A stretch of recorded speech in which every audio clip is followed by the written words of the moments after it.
you guilty of people pleasing? I talk to so many friends, so many clients who struggle with this so much, and believe me, I have struggled with this in my life as well.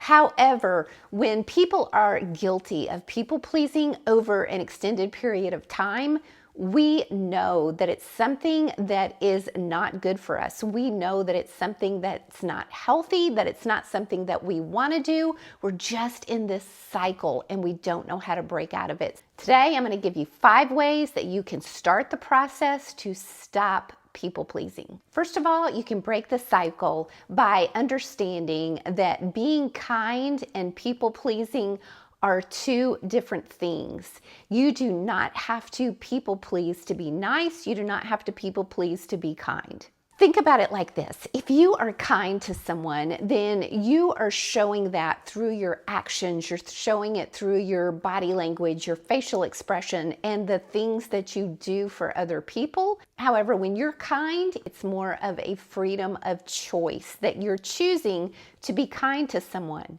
People pleasing, on the other hand, is actually just the opposite. People pleasing is when you're doing something for someone, but you're doing it out of a sense of obligation. You're not doing it because you want to be kind to the other person, not because you're choosing to. You're doing it out of guilt. You see, with kindness, there's no strings attached. When you are kind to someone, you're just showing them kindness because you want to. You have the freedom of choice to show kindness to that person. With people pleasing, however, there are strings attached. You are basically attached by a string to that other person, feeling like, well, I need to do this out of obligation, or I need to do this for this person, or I will feel guilty. So you have all of these imaginary strings attached whenever you are people pleasing with another person. Think of the kind people in your life, the kind people who don't people please. When you think about those people, they're probably confident, they probably respect themselves, they probably have a great attitude because they are getting so much out of kindness. However, it is not depleting them, it is filling them. Because they are kind, because they want to be, and not out of any obligation or guilt. So take some time and really think about, what does a kind person look like without the people pleasing? And am I capable of being that person? And do I want to be that person? Next, ask yourself, would you rather be respected or would you rather be liked? Now, obviously, we want both. We want people to respect us and like us, but sometimes that's always not the case. And so it really does come down to which is more important when you can't have both. I can tell you that when I've asked clients this question, whenever they're in a situation where they're having to do something or say something that is not going to be pleasant to the other person, and I ask them, would you rather be respected or would you rather be liked?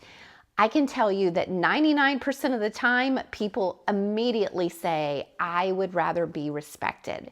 And so that is the first step to go, okay, what does it look like for me to be respected, even if I disappoint the other person or the other person is not happy with my answer? Charlie Halpert has a YouTube channel, which I follow his channel, called Charisma on Command. And he says, what wins people's respect is not always what they like in the moment.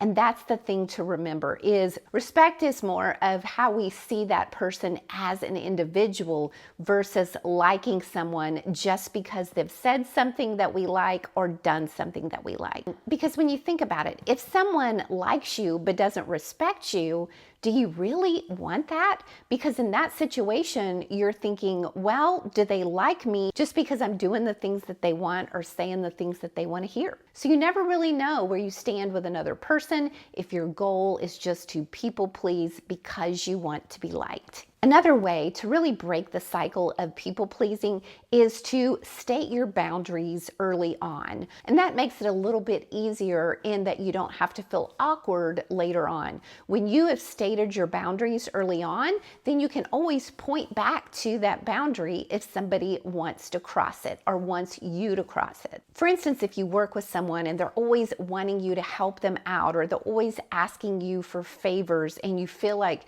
you're just doing it to people please and you really don't have the time, or you really don't want to be helping them out as much as you do, and to be able to state your boundaries early on, such as, I'm really trying to stay focused on my work right now and I really can't be distracted doing other things outside of my focus. Or maybe somebody always wants you to watch their pet whenever they travel, and to be able to state those boundaries early on before the next time comes when they ask that question.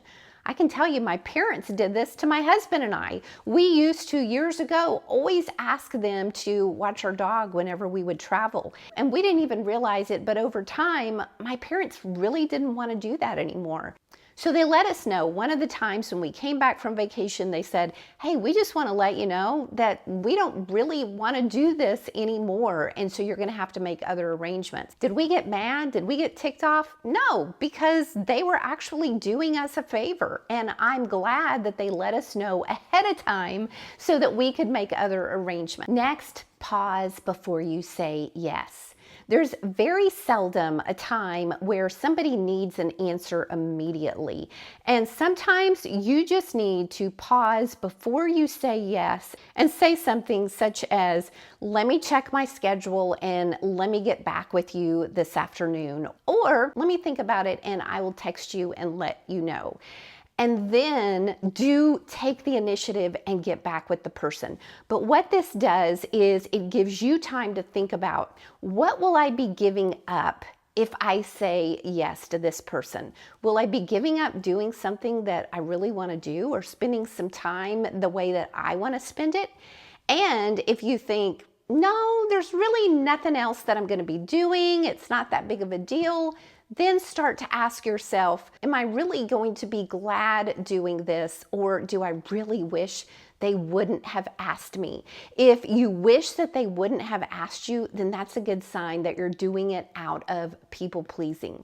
And so once you've had time to think about it, then take the initiative, get back to the person. Don't wait for them to come back to you, but you take the initiative and let them know. And if the answer is no, then don't get into over apologizing and over explaining. When you do that, it makes it look like you're trying to justify it to them. It does not look confident when you over explain. And I've got a video above and in the description below about over explaining and how to stop it. And next, keep a journal of the times that you do say no, even if it's something minor. And that may be a good start for you to start saying no to some of the little things so that it gets easier later to say no to some of the bigger things.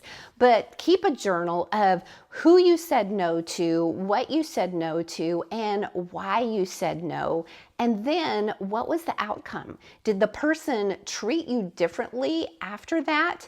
And if so, it may be a good time to take a look at that relationship. And if they're not treating you differently, it's even more reinforcement for you to think, you know, it really is okay for me to say no to this person from time to time whenever, because I was just saying yes to people please, and our relationship is stronger than that. Now, if you know of someone who needs to see this video, I hope you'll share it and I hope you'll subscribe to my channel. Thanks for watching.